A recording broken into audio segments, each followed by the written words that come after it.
selama ini bagaimana Bapak dapat mengidentifikasi kasus-kasus yang merupakan dilema etika atau bujukan moral di dalam pengambilan keputusan di sekolah? Selama ini saya mengidentifikasi kasus-kasus yang merupakan dilema etika atau bujukan moral berjalan lebih kondisional. Kadang kasus tersebut langsung dapat diidentifikasi dengan logika.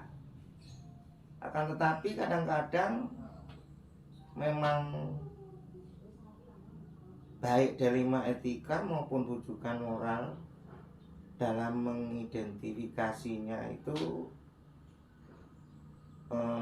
hal ini disebabkan karena tidak jarang yang namanya kasus itu berdatangan secara bersama-sama. Itu kayaknya. Yang kedua Bapak ya, jadi selama ini bagaimana Bapak menjalankan pengambilan keputusan di sekolah Bapak, terutama untuk kasus-kasus di mana ada dua kepentingan yang sama-sama benar atau sama-sama mengandung nilai kebajikan.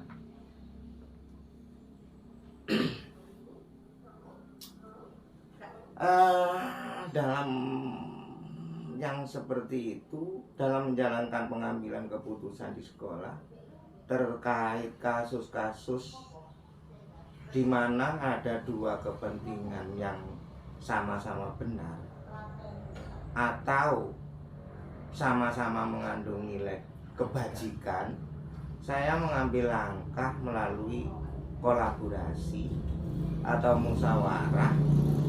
Selain itu, dalam mengambil keputusan mempertimbangkan didasarkan pada regulasi yang berlaku.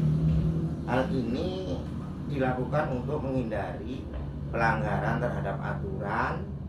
Selain itu, saya juga mempertimbangkan sisi-sisi pemanfaatan agar keputusan yang saya ambil adalah keputusan yang benar dan tepat. Baik Bapak. Ini pertanyaan ketiga Pak. Jadi kemudian langkah-langkah atau prosedur ya, yang Bapak biasa lakukan selama ini itu seperti apa? Kalau langkah-langkahnya saya tidak terlalu berpatokan pada langkah-langkah tertentu sih Mas ya. Namun saya memiliki keyakinan bahwa dalam mengambil keputusan kita tidak boleh berprinsip bahwa orang lain selalu suka atau sependapat dengan keputusan yang kita ambil, karena keputusan kita belum tentu benar. Selanjutnya lebih pada pihak lain yang tidak sependapat dengan kita tidak boleh membencinya. Kadang-kadang ada pendapat berbeda kan. Kemudian ini hal-hal apa saja yang selama ini Bapak anggap efektif dalam pengambilan keputusan pada kasus-kasus dilema etika ini Pak? Untuk yang efektifnya, saya dalam mengambil keputusan pada kasus dilema etika, saya kondisional saja, singkat, padat, jelas. Saya memahami bahwa karakteristik setiap masalah berbeda-beda. Kadang juga orang yang terlibat dalam suatu dilema etika maupun bujukan moral berbeda. Hal itu tentu membutuhkan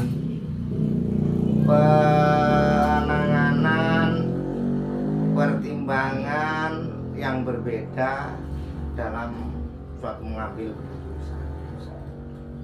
Oke, itu yang anu ya Pak ya, dianggap efektif ya mengambil. Kayaknya efektif, kayaknya bagi saya itu. Tapi orang kan ambil keputusan berbeda-beda. Itulah untuk saya ngambil yang seperti itu aja, singkat, padat, jelas. Nggak usah banyak-banyak. Kemudian itu Pak, hal-hal apa saja juga yang selama ini merupakan menjadi tantangan dalam Bapak dalam pengambilan keputusan-keputusan tersebut yang berkaitan dengan dilema etika juga. Untuk tantangan ini dalam mengambil sebuah keputusan, terkadang kita bertemu dengan suatu hal yang tidak kita sukai. Kemudian hal itu menjadi salah satu tantangan bagi saya sebagai kepala sekolah. Meski begitu kita tidak perlu terbawa emosi, yang jelas nggak boleh emosi, tetap kita tenang, sebab dengan emosi dan berlebihan itu mempengaruhi terhadap keputusan kita nanti. Nah itu, jadi keputusan yang akan saya ambil, nah itu keputusan yang paling baik lah, seperti itu. Kayaknya itu. Nah, ini pertanyaan berikutnya Pak. Apakah dalam Bapak memiliki sebuah tata kala atau jadwal tertentu dalam sebuah penyelesaian kasus yang berkaitan dengan dilema etika? Apakah Bapak langsung menyelesaikan di tempat atau memiliki jadwal tertentu untuk menyelesaikannya, kemudian bentuk atau prosedur seperti bagaimana yang Bapak jalankan?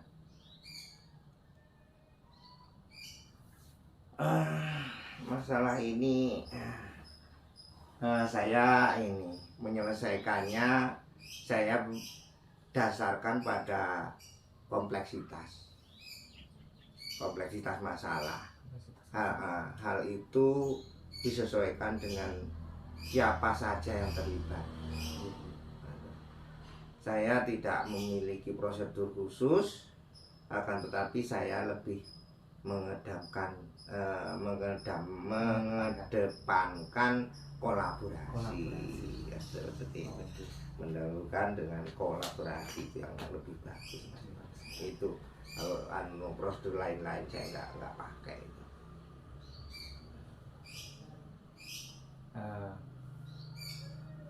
Berikutnya Pak ya, apakah ada seseorang atau faktor-faktor apa sih yang selama ini mempermudah atau membantu Bapak dalam pengambilan keputusan dalam kasus-kasus dilema etika tersebut? Yang mempermudah itu, faktor yang paling mempermudah atau membantu saya dalam mengambil keputusan dalam kasus-kasus dilema etika ini adalah tidak bekerja sendiri. Nah itu. Selain itu kita juga perlu memaksimalkan sumber daya yang ada dan untuk bersama-sama memikirkan keputusan untuk sebuah solusi. Itu diantaranya di antara dilema etika itu pasti ada yang lebih dibutuhkan dan kita dapat memperhitungkan resiko-resiko yang akan terjadi. Itu kayaknya. Terakhir ini Bapak, jadi dari semua hal yang telah Bapak sampaikan tadi, pembelajaran apa yang bisa Bapak petik dari pengalaman Bapak mengambil keputusan-keputusan yang berkaitan dengan dilema etika ini?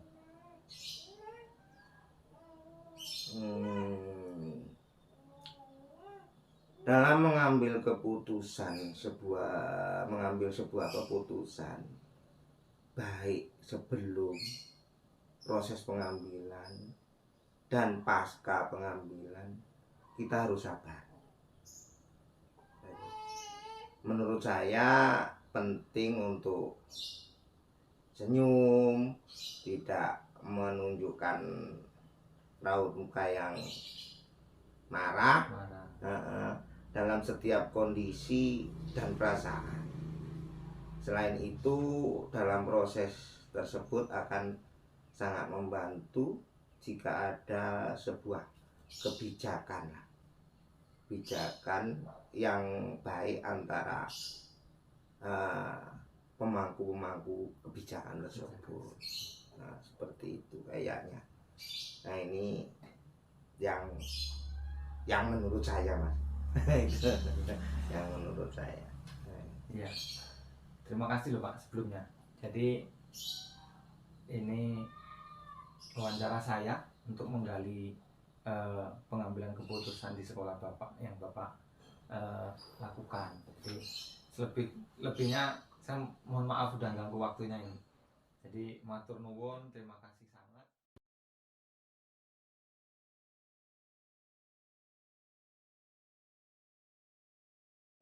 Assalamualaikum Pak. Waalaikumsalam. Sebelumnya saya mohon maaf ini mau wawancara Bapak terkait dengan tugas kami sebagai guru penggerak. Jadi program guru penggerak ada tugas untuk mewawancara Bapak sebagai kepala sekolah dalam satuan pendidikan yang berkaitan dengan materi pengambilan keputusan.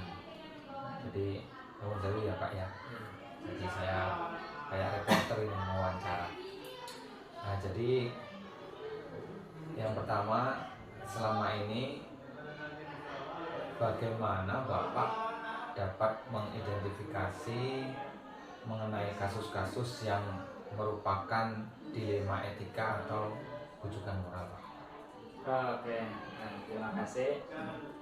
Jadi berbicara tentang sejauh ini tentunya saya tidak melakukan identifikasi secara khusus gitu ya.